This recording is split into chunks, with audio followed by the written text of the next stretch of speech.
Yeah, while everyone is entering, I'll just entertain you with some of Dave's creations. This is a cube that he made. It's sort of a cube, and this is a torus that he made. So this one is interesting because it's got areas of positive as well as negative curvature.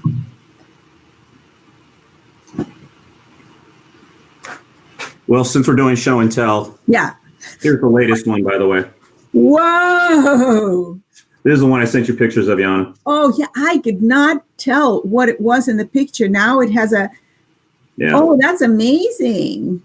And that is a surface of genus what? Blah, blah, blah, blah, blah. 1, 2, 3, 4, 5, 6, 7. Ooh, so it's basically octahedron, right? It's like an octahedral frame, topologically speaking.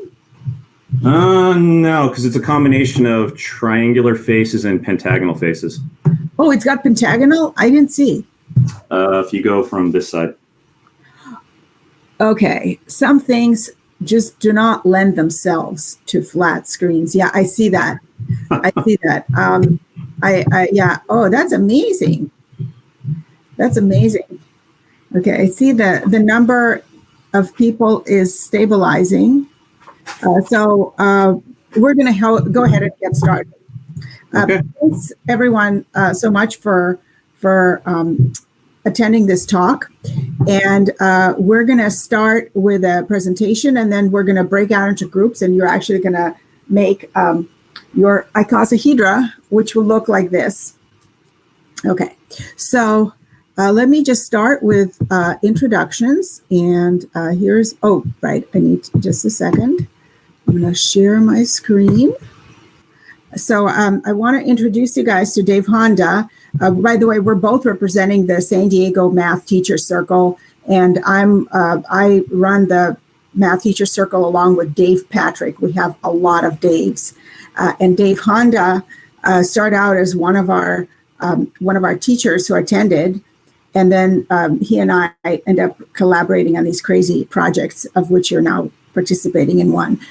So Dave is actually becoming internationally known for his Snapology Origami work, and his warm-up was winning the first prize in his category at the joint math meetings 2 years ago at the art exhibit for this dodecahedron.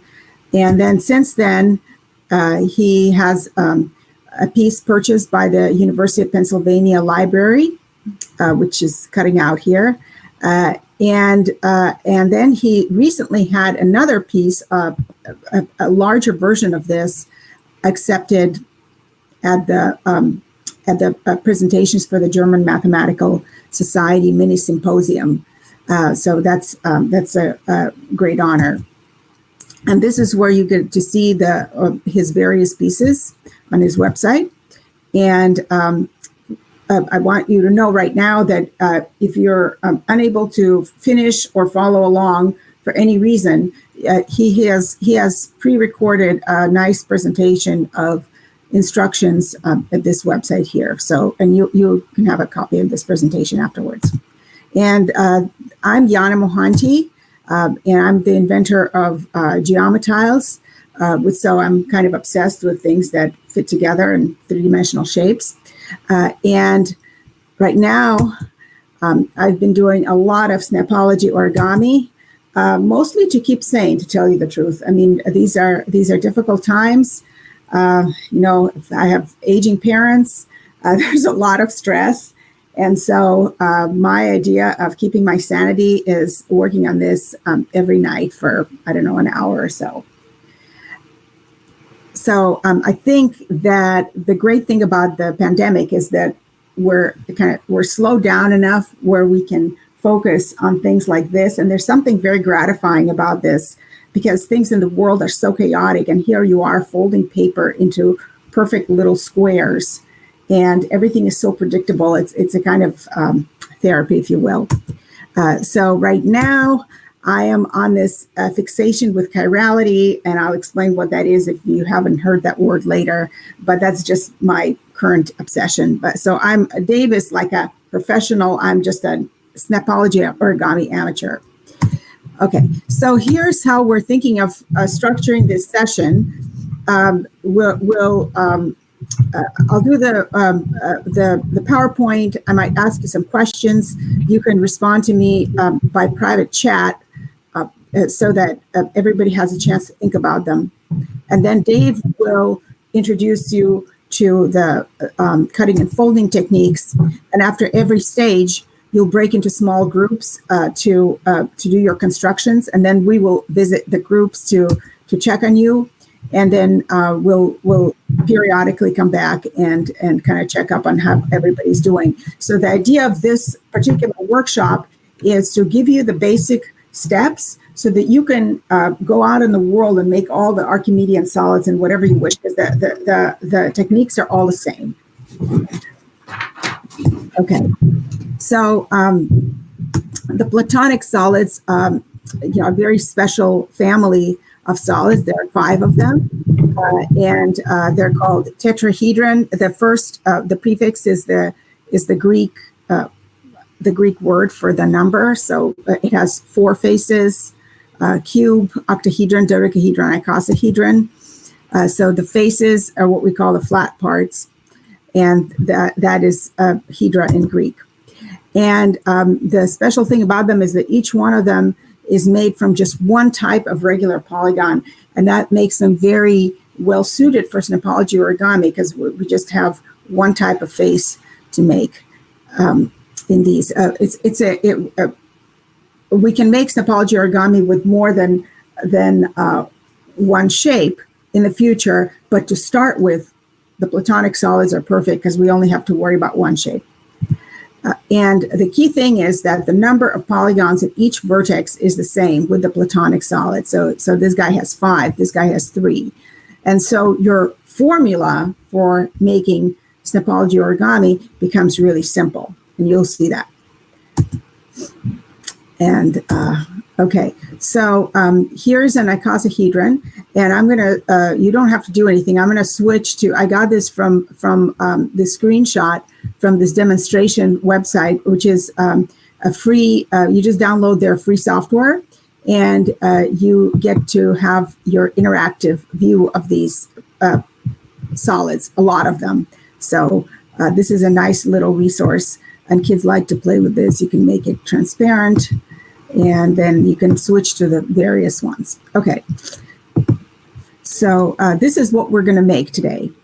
Okay, so it's going to look like this. This is Dave's. Now, Dave is, superhuman Snapology origami maker, so it may not look as perfect as his, but it's going to look good.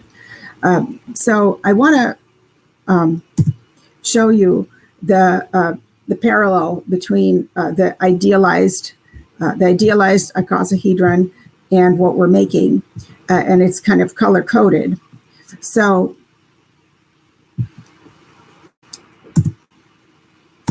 icosa means 20. So, this thing is going to have 20 faces, and it's made of 20 equilateral triangles. And the key thing is that 5 of them meet at every vertex. And so we're going to remind you of this in various types of language many, many times. And I think this is one of the great educational values of this activity, because this is like baby engineering, in the sense that you have an idealized model and you're actually making it physically, and you constantly have to go back and forth between the idealized thing and what you're making, and you constantly have to check, is it matching the blueprint? And that's a great STEM exercise for kids, I think. So here's how it maps.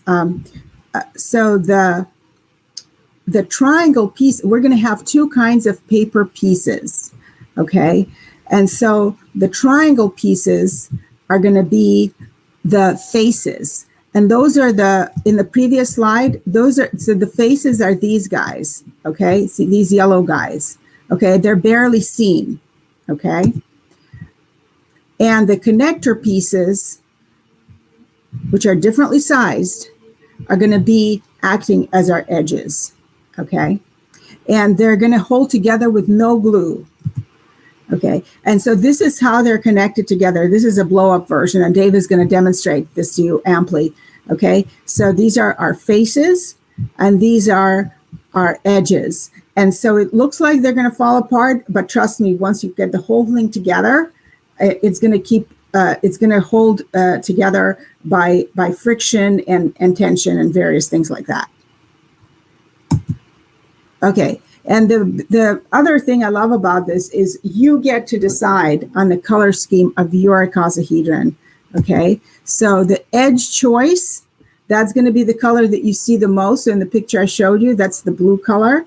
And then the triangle choice is going to be the accent color, the yellow that just shows through. Okay, and if you don't like the colors you chose today, that's great because, you know, paper is inexpensive. You can redo it again.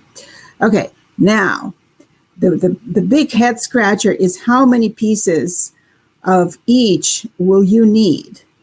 So I'm going to ask you, how many triangle pieces, the faces, will you need for your icosahedron?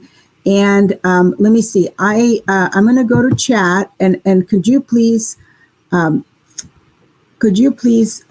reply to? Does everybody know how to reply to the host via private chat? Because I haven't done this before, but.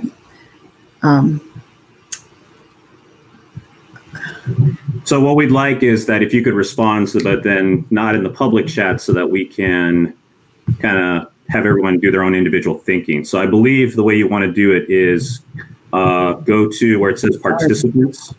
Yeah. And then find Yana. She's towards the top, sixth one down. And if you click the message user, the one that looks like a little talking bubble, I believe you can message her privately your answers. So would I see them then on chat? I'm seeing, no, I think I need to see chat. It seems that, oh yeah, people are saying, hi, Yana, got it, okay. Okay, I see some correct answers from Ingrid, Christine. My chat's acting funky. Yeah, yeah. And then I think so. We do need 20 faces, and that was kind of if you know your Greek, you'll know that's giving away. And then the next thing some of you have anticipated that I'm going to ask you is how many connector pieces you need. That's the more challenging. So in other words, I'm asking you how many edges do you need. So I am going to, I want to see the PowerPoint and also see your chat at the same time. So I think that the only way I can do that is to decrease the size of my window a little bit.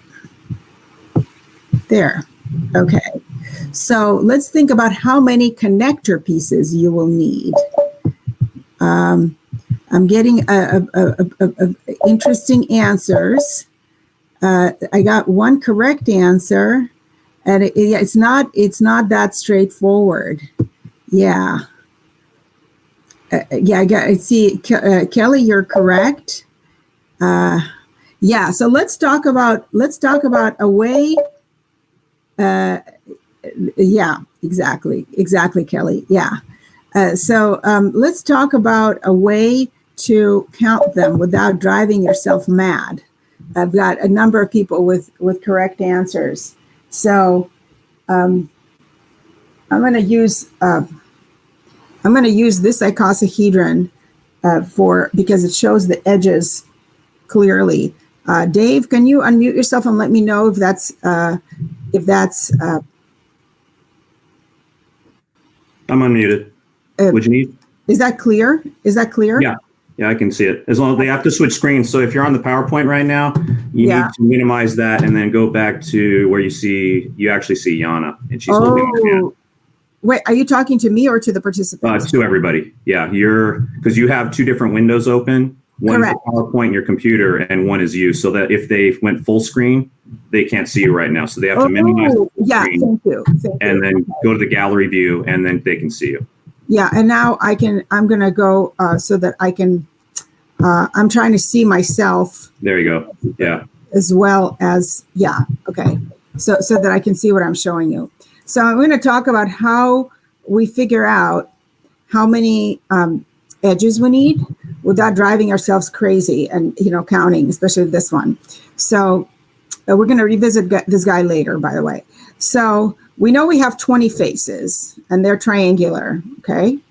And each face is surrounded by 3 edges, right? It's a triangle. So we can start out by saying, let me see. Oh, sorry. I need to get my, this is not allowing me to have my, my usual, wait, I'm trying to look for the pen because I'm in this weird mode. I can't use the pen. Okay. So we've got our icosahedron, whatever. Okay. I'm not going to try to draw this, or whatever. Okay. And so, we look at a single, okay. And, so, it's got 3 edges. So we have 20 triangles. So 20 triangles. Okay. 3 edges each. Okay. So it's tempting to say that we have 20 times 3 edges, but as one of you, I think it was Kelly, who we have 20. I see people with their cursors all moving around the whiteboard. How cool.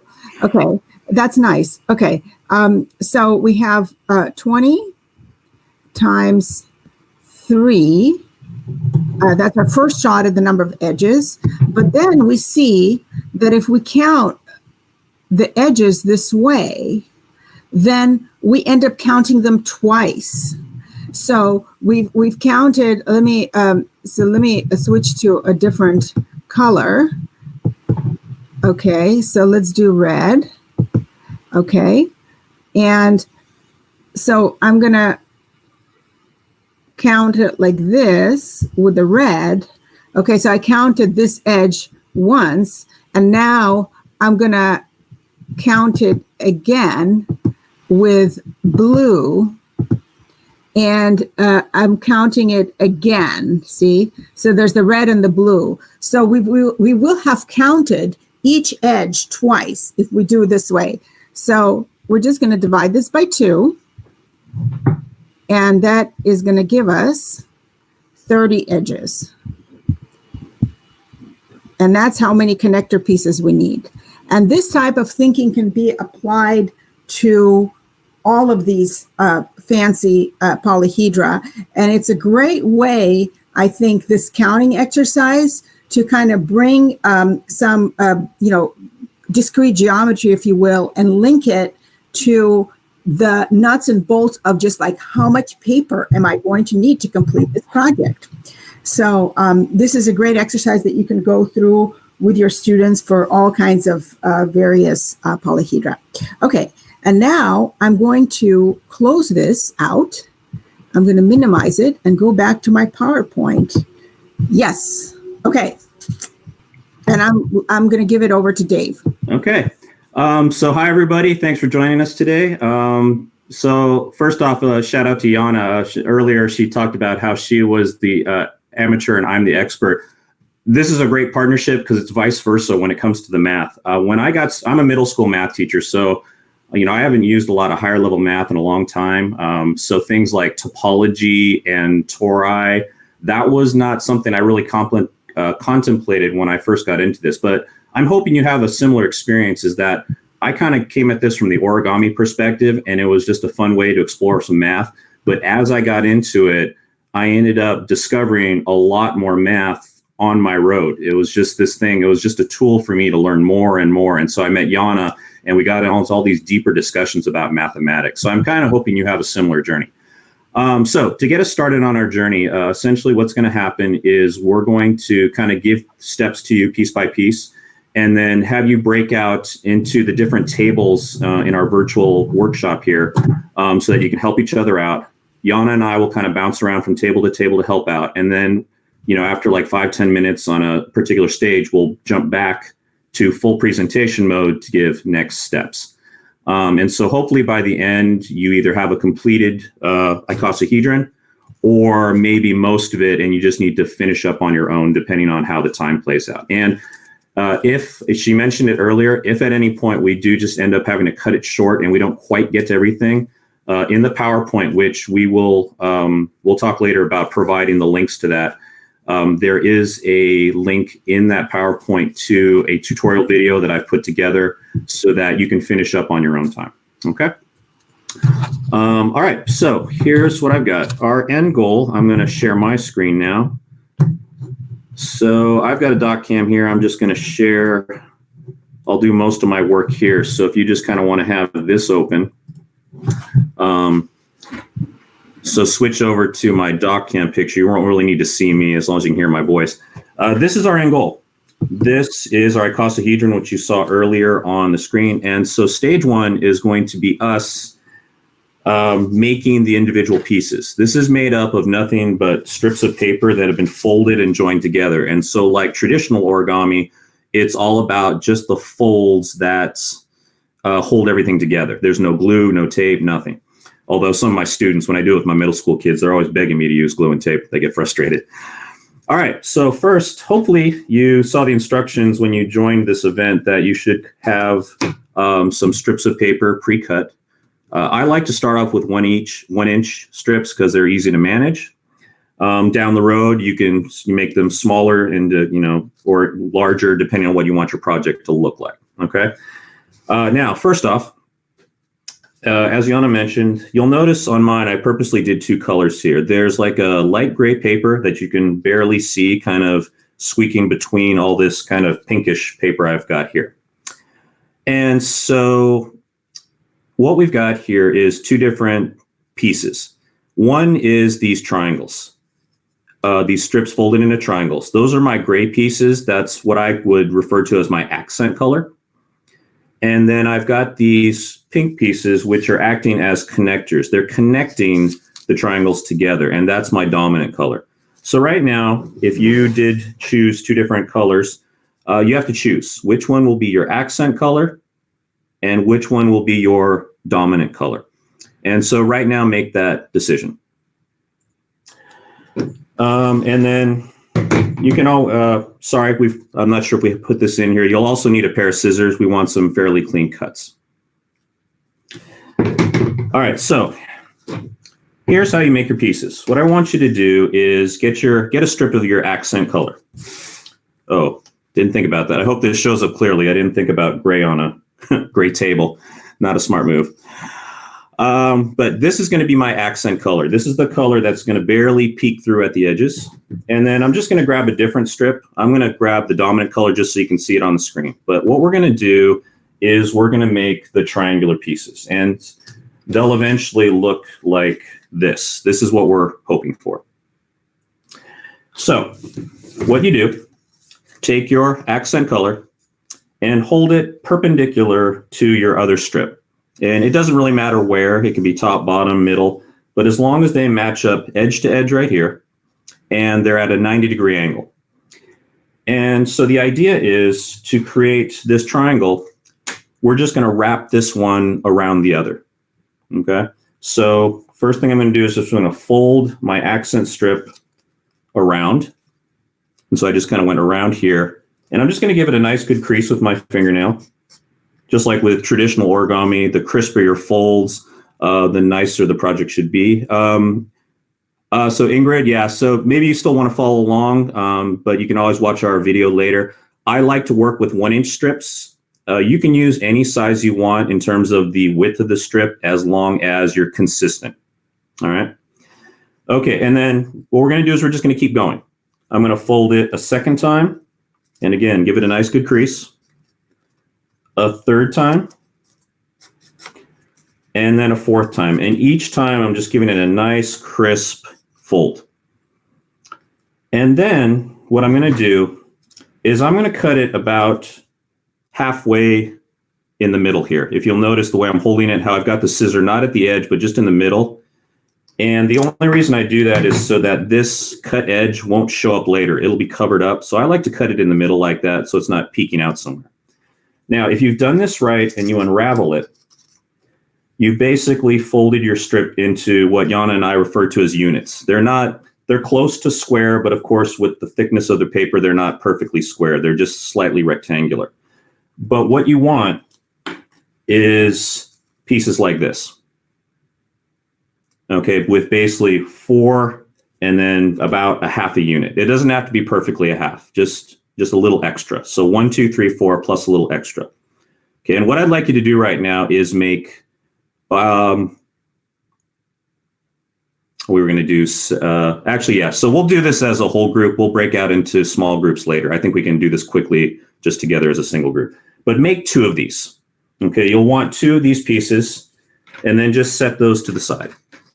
Now, while you're doing that, just something to mention. As we go from stage to stage, people with maybe more experience with hands-on things might get ahead of the game. If at any point during our workshop today, you find yourself waiting while other people are still folding or cutting, it would be good to just spend your time making more of these. Because like Yana referred to earlier, we're eventually going to need 20 of these since we're trying to build an icosahedron. So at any point that you find yourself ahead of the game and you're just waiting for others to catch up, it's a good time to just use the time to fold more of those so you have 20 of these. Okay? All right, I'm going to give that a few minutes, and then I'm going to show you how to do the other piece, which is the connectors. Okay, these, in this case, my dominant color, the pink one, which I'm going to use to join all these triangles together. Now, while we're waiting for people, some other things I'll mention is that a point of frustration for some people is that, let's say I roll this up into a triangle and they set it down and eventually it just springs open like that. Okay, that's okay. That's just the nature of this particular craft. So don't worry about it. It's nothing you've done or poor folding. It's just that these things will spring open until we actually attach them.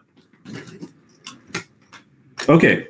So at this point, hopefully you have 2 of those. If I'm going too fast, I am monitoring the chat. So just let me know if I'm going too quick and for me to slow down. So now we just reverse the process. What I now want you to do is grab a strip of your dominant color. Okay, in this case, mine's the pinkish color. And then grab another strip. All right, and I'm going to basically do the same thing, but this time I'm just going to be a little more careful. I'm going to hold these at 90-degree angle, edge to edge. And this time what I want to create is a connector. And the difference is that a connector is exactly 4 units long. Okay, it needs to be exactly 4.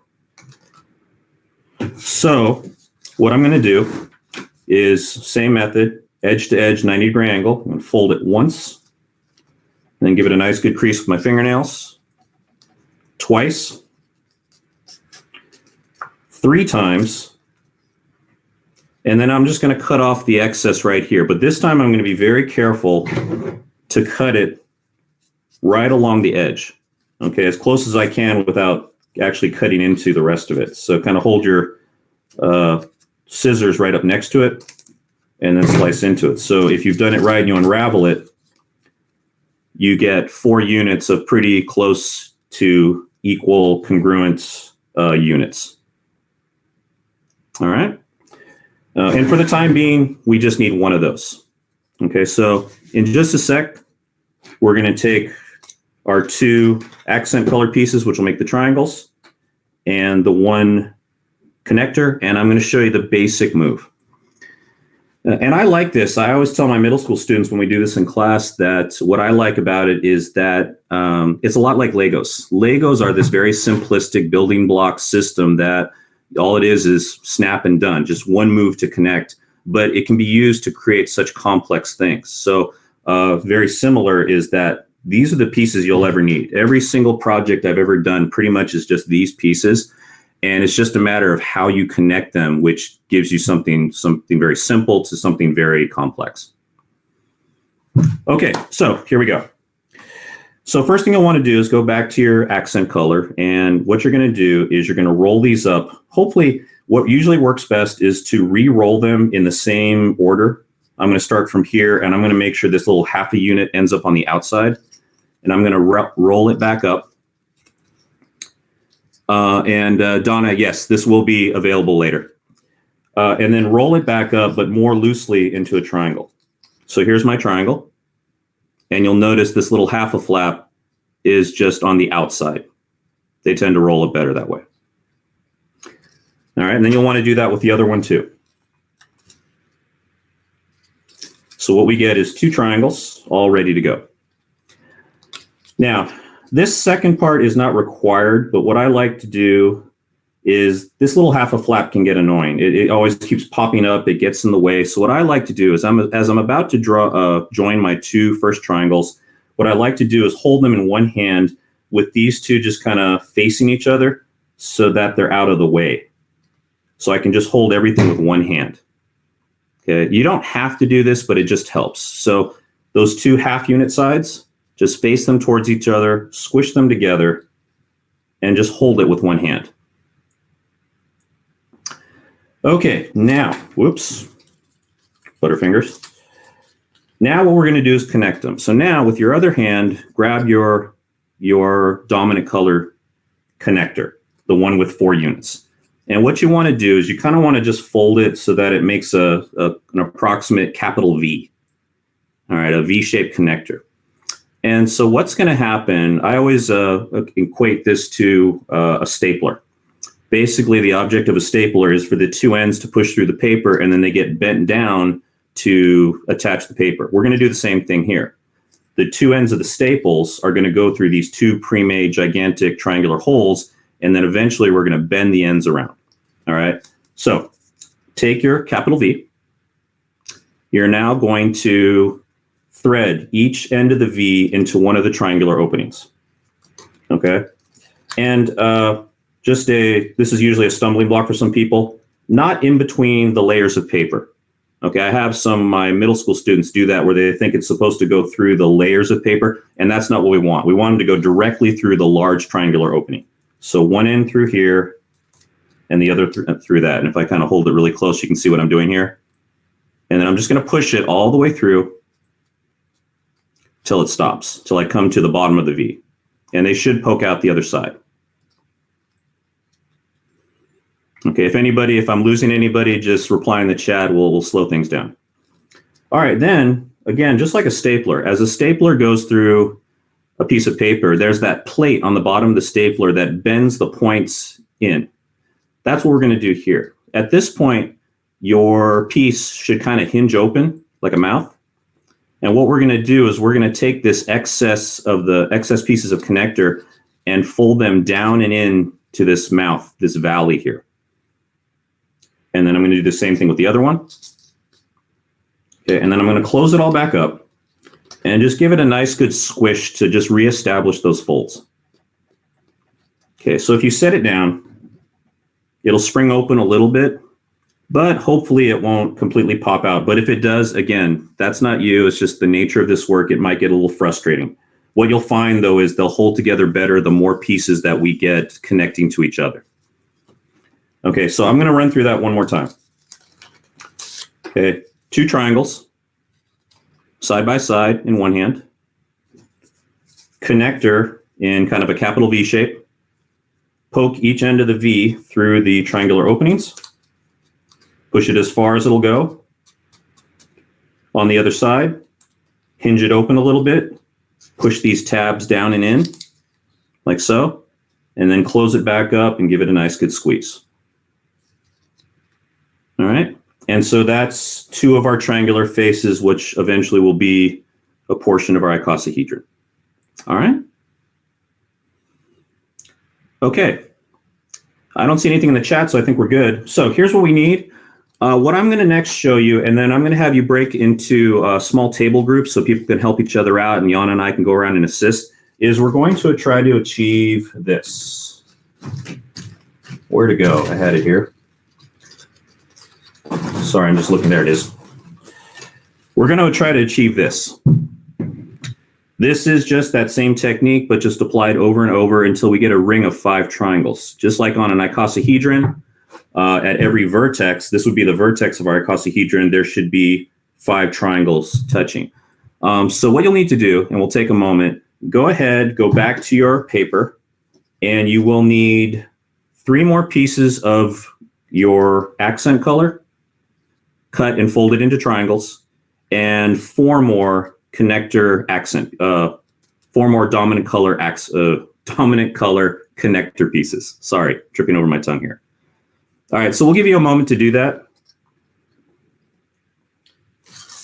Then I'll put on my screen eventually what we want here. So we need 1, 2, 3, 4 more of these. Those are my connectors. And then 3 more of the triangles, and that's what we're hoping for at this stage. Okay.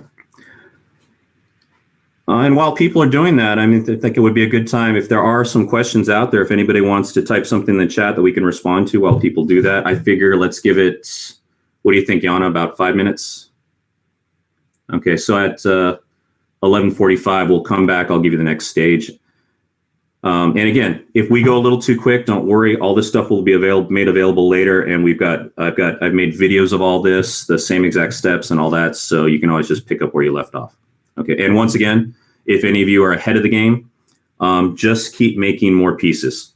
Okay. Because eventually we're going to need 30 connectors and we're going to need 20 triangular pieces.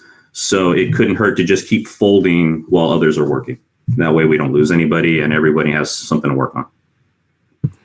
The other thing I might suggest while we're waiting for questions on the chat is for people who may not have the materials, but would like to maybe observe, to join a table with other people who are working so that they have somebody to observe. So in other words, when we break up people into tables, we don't want to have all the people who are watching together because they'll have nobody to watch. Right. Yeah.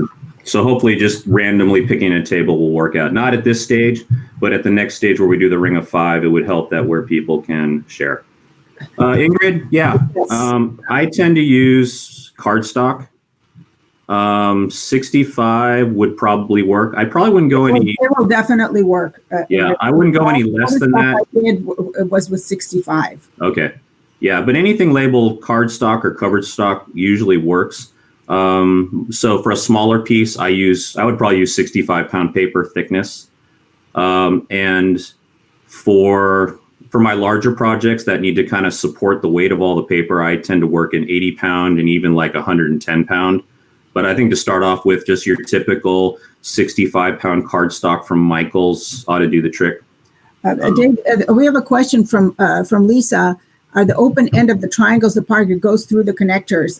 I'm wondering if she means the connectors going through the triangles. And do you see that question by Lisa? Are the open end of the triangles the part? Yeah. So if I'm understanding it right, Lisa, if I hold just one triangle, the connector is going through just the main triangular hole in the middle. You're not trying to slip it in between like the folds of the paper like this. You're just putting it directly through the main hole right here, like so. I'm hoping that's what you mean. The other thing I like to do, maybe you're referring to this as the open end. I always like to start with this little half a flap end so that I can put the connector on and fold this over so that flap doesn't open up again, but it doesn't have to be like that. I'm hoping that's kind of what you were looking for. All right, we'll give it a couple more minutes and then we'll talk about the ring of 5. Okay, I think that's enough time. Let's move on to the next stage. So what we want to do is then create this ring of 5. This will be our start point. Now, a fair word of warning for those people that like to work ahead, don't create more of these.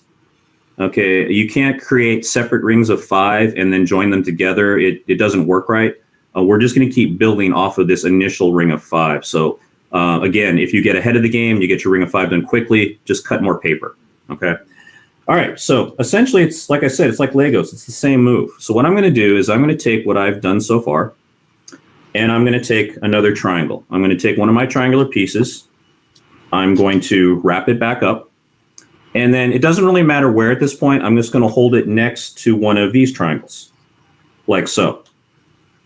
Okay, so here's my pre-existing project so far. And then here's the third triangle I'm adding on. Now, here's another place where people make a misstep. We're just going to connect this on the same way. I'm going to put these points through the holes, but I want to do it from the same side as I did this one. If you'll notice, the way I'm holding it right now, whoops, is that it hinges open on the top side and the bottom side doesn't. Okay, what that means is that I put the connector through the bottom side and it poked out through the top. So I consistently want to do this with this next one too. Okay, I want to put this one from the bottom in the same manner. Poke it through the 2 holes, push it all the way through, and on the top side, hinge it open, fold these down. Like so. So if I kind of just play with it a little bit, everything on the top side hinges open, but the bottom does not. Okay, a common misstep for my middle school students is that what they'll do is they won't catch that piece, and then somewhere down the road, they'll get something that looks like this, and then this is where we run into problems, is that this one hinges, but this one's hinging on the opposite side, and there's something wrong here. It shouldn't look like this. Okay, it should look like this. All right. Okay, so now what I'm going to do, I'll show you really quickly where you're going to go from here, and then we're going to have you try this out. We're going to have you break out into rooms. Maybe people can help each other. What you're going to do is you're going to get a 4th triangle and connect in the same manner, and we want to go full circle. So I've gone 1, 2, 3. I think I'll attach my 4th one here. Okay, and then eventually, number 5, whoops, like so. I know it's hard to see because my big old thumb's covering up half of it, but you'll put a connector here, and then you'll put a connector joining the very first triangle to the 5th triangle. And so you basically come full circle, and then what you'll end up with is this. And at this point, things will be much more stable because everything's pressing equally against each other, so your piece will start to take on more stability. Okay, so let's give this about, I'd say 10 minutes, maybe a little less. And then again, if you get ahead of it, just cut some more pieces. Yana and I will kind of go around from table to table to help each other out. And we're kind of hoping you'll be able to help each other as well. So I think eventually this is what you'll have. So does that look right? Yeah. Okay. Mm-hmm. So you have 3, and then you're just going to do 2 more. And then at the very end, you connect your 1st to your 5th. And then it'll look like this, I think. Hopefully.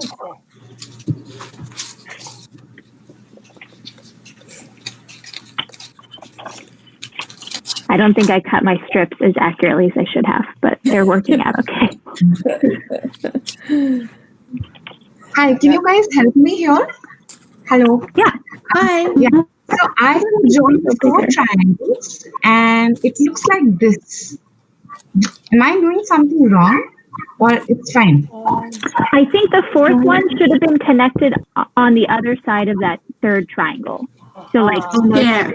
close it around. Yes. Got it. Does that make sense? Yes, I think I got it. Okay, yes. Oh, this is pretty funny. I'm sharing my document camera, but it's so dark and I don't know how to make it lighter. All right, I'm going to share my screen once again, my doc cam. So switch over to where you can see my document camera. So essentially, where we go from next, and by the way, again, if you're a little behind, it's okay. That's why we made the full tutorial available in the PowerPoint, which we'll get out at the end. So here's the idea. One of the properties of an icosahedron is that at any vertex here in the center, there are always 5 triangles surrounding that vertex. And that's why we started off with a ring of 5. So the idea is this, is that on any side here, what you want to do is create another ring of 5 built onto this one. But the reason why I didn't have you build separate rings of 5 is because they share triangles. I'm going to put the final project on. So take a look here. I'm going to kind of isolate this ring of 5 here. And then what I'd like you to do is I'd like you to keep your eye on these 2 triangles right here. And so if I rotate my project slightly, I get another ring of 5, but these 2 triangles are shared with the original ring of 5. And so if I kind of show both of those, you can see how this ring of 5 and this ring of 5 share triangles in between. And so that's another misstep my students do, is I have kids who want to get ahead of it, and they try to do separate rings of 5, but then try to join them together, and it just doesn't fit right. Some people, I don't know if our tech people can do it, or You were bumped out of your group. Hi, Lisa. I hope you can hear. I was listening to you, and all of a sudden you were gone. yeah. Refresh is always a good idea. Okay. And, I'll revisit. Let's just listen to Dave for now. Yeah. Okay. So here's what we do. Take your ring of 5, and what we're going to do, I'm going to start off by grabbing another triangle. And I'm just going to find a place to create a new ring of 5. So right here on this right-hand side, I'm just going to make this my new vertex that I'm going to focus on. And I'm going to put 1, 2, 3 more triangles here. So same process. I'm going to take a triangle, hold it here, connect it, and then I'm going to put another triangle here and one here. And so I did this ahead of time. I'm going to leave this on the screen here and zoom in a little bit. What I did was in pink, that's the ring of 5 I started with. And in blue, I used blue connectors so you could see the difference. Those are the new triangles I've added on. And you can see how I've got this ring of 5 and this ring of 5. Okay? And so from that point on, it's not a matter of where you go. It's just a matter of following that pattern. In a while, your table team will finish this up, and you'll end up with something like this.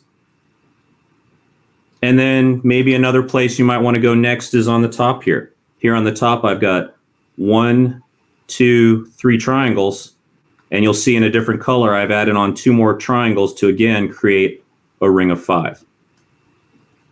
Okay, so little by little, you just find places to add rings of 5 on, and you just attach the triangles in the same manner. So I'm going to put this on the screen. So, here was my next step.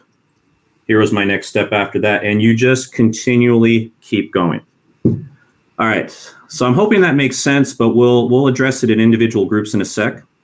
The other thing I want to really quickly mention is, again, in terms of missteps I've experienced, as you do this, if you find like your shape is taking on more of a football shape, an oval shape, rather than a round shape, look for this. This is one where I've done it wrong.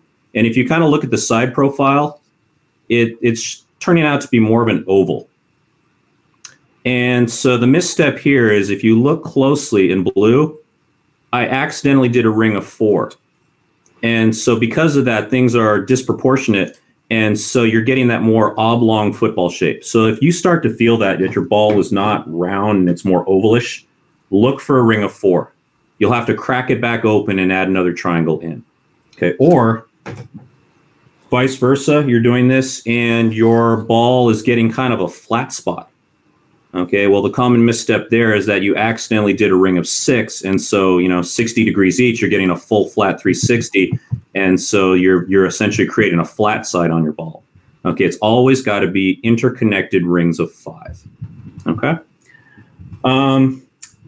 So what we'll do is we'll have you guys break into small table groups again. Yana and I will kind of bounce around, and then as people start to get close, it gets tricky when you get to the end and you're trying to get pieces in, but you've got very little room to get your fingers in.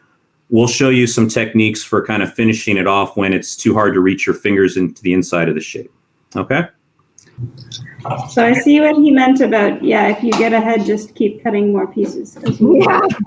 I'm trying to think if I could do this with my students. I think His idea of doing it for Christmas is good, or for the holidays, making snowflakes. All right. Hi, everybody. Welcome back. I know we're kind of pushing it. I know people aren't quite there yet, but we wanted to address one last thing so you'd be able to finish up on your own. And once again, Yana, you can speak to this because I can't remember. The PowerPoint, within the PowerPoint, there is a link to some video instructions that covers everything. Yeah. So because we kind of fell short on time here, hour and a half never seems to be enough. Please revisit the video. They can walk you through it. And that, how are we getting that to them? There are different ways. I think that Spencer has a list of all the registrants, and he's going to contact everybody and send them information. And there's also there are also emails, our emails at the end of the presentation that people can feel free to ask. So there are several avenues for that. Right. So the last thing I want to cover before Yana does her little bit at the end is at some point you're going to get to here. You're going to get to a point where the ball starts to close up and it's really hard to get your hands in. It might be here, it might be sooner, but the point is that you just cannot get your hands in here to do what you need to do. So one final thing is a little technique I like is at this point we understand how the connectors connect. And so what I do is rather than working from the inside out, I work from the outside in. So at this stage, here's what I'll do. I'll take a connector, but rather than trying to get my fingers in here to thread it through, I'll thread it through the outside, like so, and pull it 3/4 of the way through. And then I'll fold the last quarter down and over. And then this half of the connector, I'll just point it up. And then what I do is rather than putting the triangle on, I put the other connectors in place too. I'm going to take this connector, I'm going to thread it from the outside inward, but I'm going to pull it 3/4 of the way through rather than half. Fold this down. And then I'll do it a third time. I'll do it to this one. I'm going to take my last connector, I'm going to thread it from the outside inward, I'm going to pull it 3/4 of the way through. And so if I give you the side profile, what I've got is my last 3 connectors in place, all just kind of sticking up and out. And then what I can do is I can take my final triangle and slide it onto all 3 connectors simultaneously. And what I do to help with that, you'll notice I kind of put a little bend in each of the pieces of paper so that they would fit in. So I can just slide this on like so, and then fold everything down. Okay, so that's my technique for when things get a little too tight to get your hands in there. Is instead of working inside out, work outside in. Okay, so Yana, go ahead. I've left you less time than I'd hoped. That's fine. Okay. So I just want to Speedy Gonzalez go through some future project ideas, and you will get this presentation. So this latest thing that I've been trying is I saw on the internet a bunch of people are using Tetra Paks to make Snapology Origami and really elegant pieces. So here's a way you can upcycle your soy milk or almond milk or whatever containers. You just cut them and you can make things like this out of it, which is great. It's free and it's good for the environment. Here's another one I made, different design, but same thing. The Tetra Paks kind of got a nice shine, silver shine to it. Then another one, another latest obsession is the 5-colored, completely symmetrically colored icosahedron, and everything is on this website of this computer science professor. Of the 5 coloring, the 5 colors are completely balanced. And this is really easy to build in Snapology Origami. One thing of note, and Dave talks about it on his website, is that these are smaller. So these are, before you had 1-inch wide connectors, and they were 1 inch tall.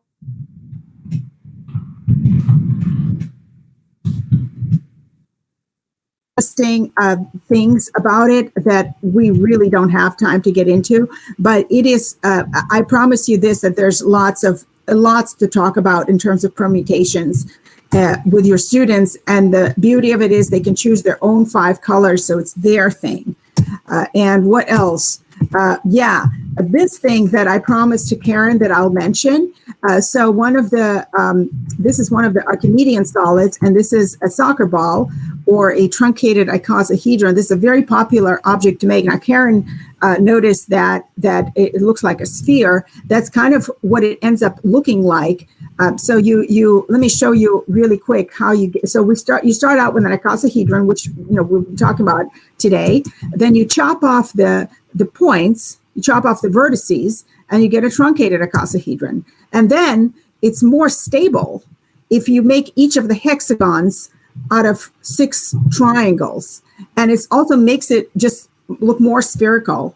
And at the end, this you get this beautiful pink one that Dave made, and then you can go through and play that game again with how many edges and how many faces you need, which gets more interesting. And this is one I made.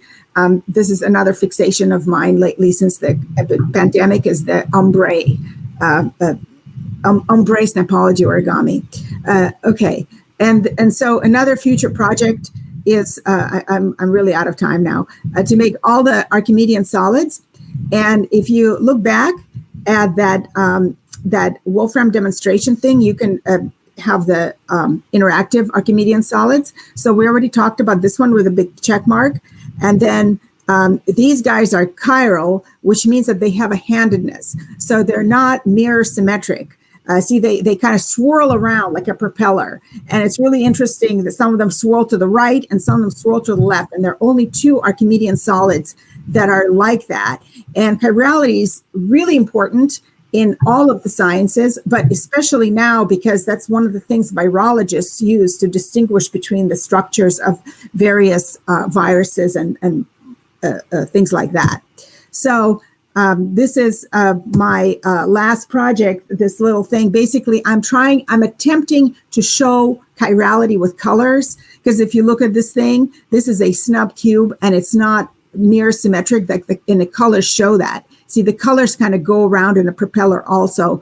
So for example, if you look about this point here, if you look at the green goes around like in a propeller fashion. So if you make another one that is a mirror image, it's going to look different from this one. And this is my other attempt to